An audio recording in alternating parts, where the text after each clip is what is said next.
Good morning student. पिछले class में हम लोगों ने क्लासिफिकेशन ऑफ फिजिकल क्वांटिटीज के बारे में पढ़ा था, जिसमें हम फर्स्ट क्लासिफिकेशन देखे थे जो कि स्केलर एंड वेक्टर था। स्केलर का स्टडी हम लोगों ने पढ़ चुका। आज हम लोग वेक्टर के बारे में पढ़ेंगे। तो वेक्टर वैसे क्वांटिटी को कहा जाता है जिसको डिफाइन करने के लिए magnitude as well as direction दोनों की जरूरत हो, और उसके साथ साथ they must follow vector algebra. जिस तरह से स्केलर में दो क्वांटिटी के ऊपर मैथमेटिकल ऑपरेशन करते थे, तो वहां पे जो अलजेब्रा हम लोग बचपन से पढ़ते आए हैं उसका यूज करते थे, उसे ऐड या सब्ट्रैक्ट या मल्टीप्लाई करने के लिए।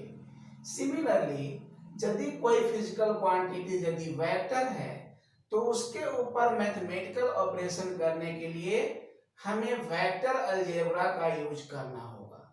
यदि वो फिजिकल क्वांटिटी वेक्टर अलजेब्रा को फॉलो नहीं करेगा तब तक उसे हम वेक्टर नहीं कहेंगे, चाहे उसमें दोनों मैग्नीट्यूड एंड डायरेक्शन ही क्यों ना हो।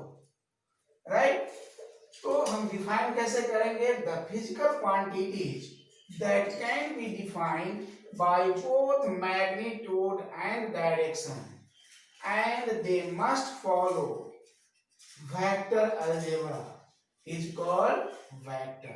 For example, displacement, velocity, acceleration, linear momentum, force, angular displacement, angular velocity, angular acceleration, torque, etc.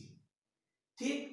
अब देखिए नीचे हम तीन सेट ऑफ एग्जाम्पल लिए हैं जिसमें हम आपको ये दिखाना चाह रहे हैं कि दो वेक्टर क्वांटिटी का रिजल्ट क्या होगा जब उसे हम ऐड करेंगे।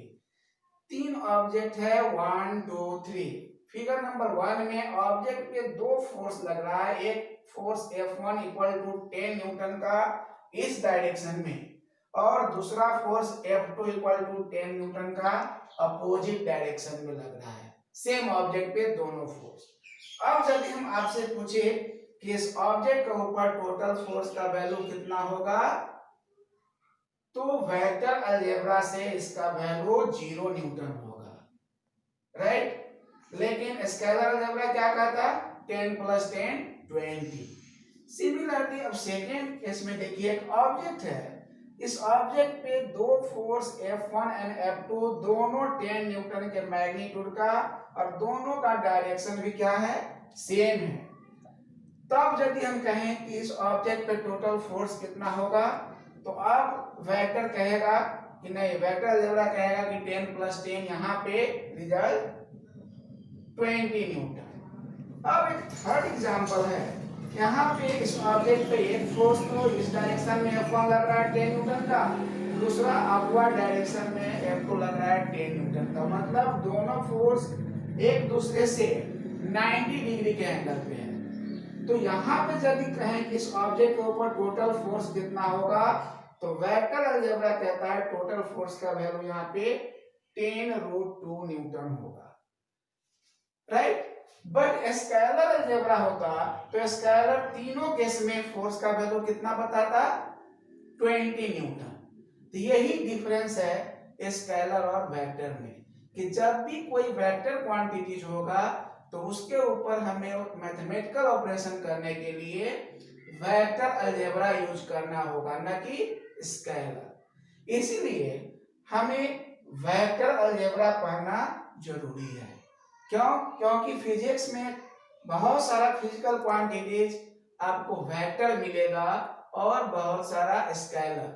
तो जो फिजिकल क्वांटिटी स्केलर है उसमें तो हमें कोई दिक्कत नहीं है, वेक्टर नहीं भी जानेंगे तो कोई दिक्कत नहीं है। बट जब फिजिकल क्वांटिटी वेक्टर हो जाएगा तब उसके लिए वेक्टर अलजेब्रा जानना जरूरी है।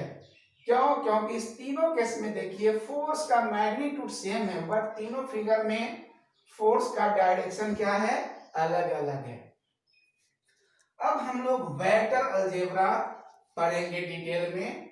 तो वेक्टर अलजेब्रा पढ़ने से पहले मेरा फर्स्ट एम होना चाहिए कि वेक्टर को हम पेपर पे डिनोट कैसे करेंगे, कैसे उसको रिप्रेजेंट करें वेक्टर को ऑन द पेपर। तो टू रिप्रेजेंट अ वेक्टर और रिप्रेजेंटेशन ऑफ अ वेक्टर, तो किसी भी वेक्टर को पेपर पे रिप्रेजेंट किया जाता है स्ट्रेट लाइन सेगमेंट के द्वारा। स्ट्रेट लाइन सेगमेंट का मतलब स्ट्रेट लाइन जिसका दोनों एंड क्या हो, फिक्स्ड हो। तो मान लीजिए एक वेक्टर है जिसको हम स्ट्रेट लाइन सेगमेंट PQ से रिप्रेजेंट किए।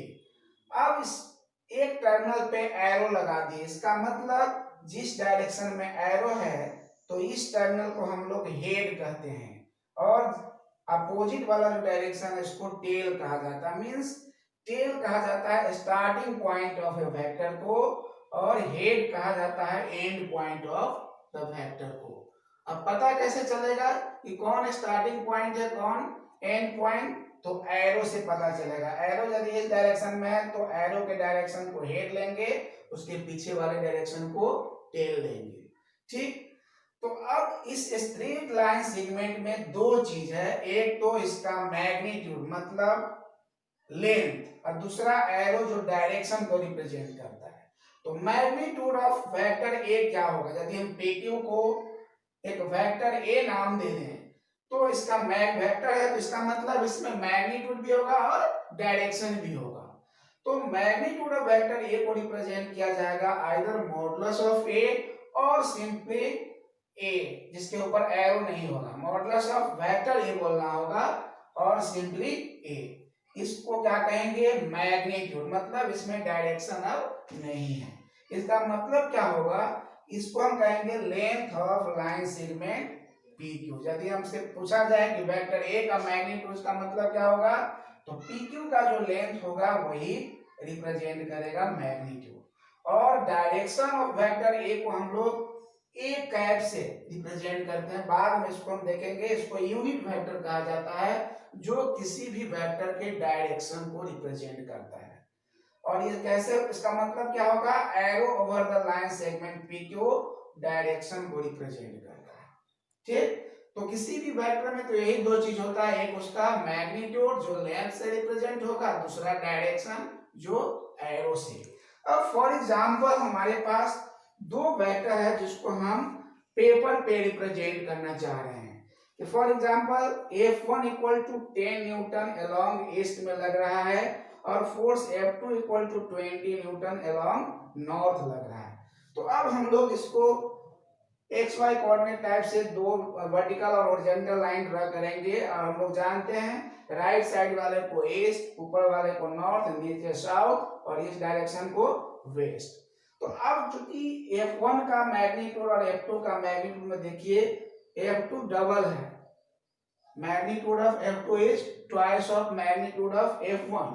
तो अब F1 को जो रिप्रेजेंट किया गया, इसका जो लेंथ लिए हैं लगभग 1 सेंटीमीटर का मान लो कि लिए, तो F2 का लेंथ हमें अप्रोक्सीमेटली 2 सेंटीमीटर लेना पड़ेगा, ताकि यदि हम F1 इक्वल टू 10 न्यूटन माने तो ऑटोमेटिकली F2 को कोई देख करके कहे कि F2 का मैग्नीट्यूड F1 से क्या है, बड़ा है। तो इस तरह से हम वेक्टर का रिप्रेजेंटेशन पेपर पे कर सकते हैं।